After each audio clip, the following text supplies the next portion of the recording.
يا راجل كو غايط البلومبي يخدم لنا العين هذيك، هاي الميوهات دايره هاله.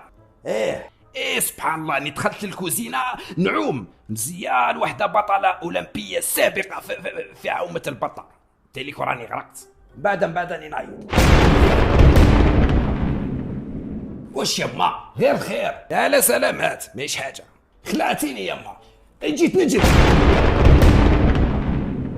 علاه واش صرا؟ ايه حقا ما حكيتلكش، خيك لاطات عليا كوكيطه. الله اكبر. ايه الزنزله اليوم. ايه يا خا راحت الكوكيطه، ما عنديش مام عامي اللي شريتها.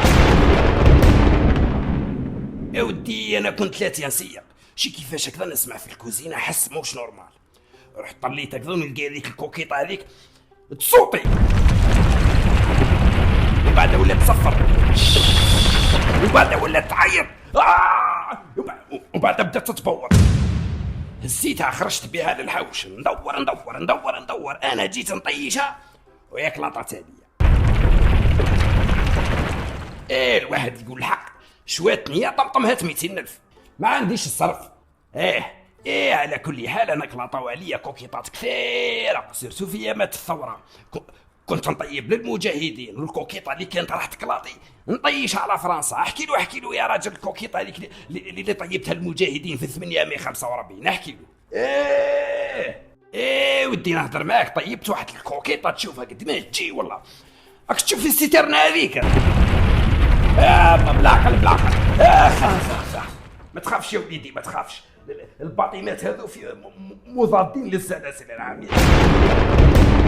شوف خطره في اللساني يا ودي، روح يحط لنا نتعشاو ومن بعد احكيها لنا، او كتلنا الشر. واش من عشاء؟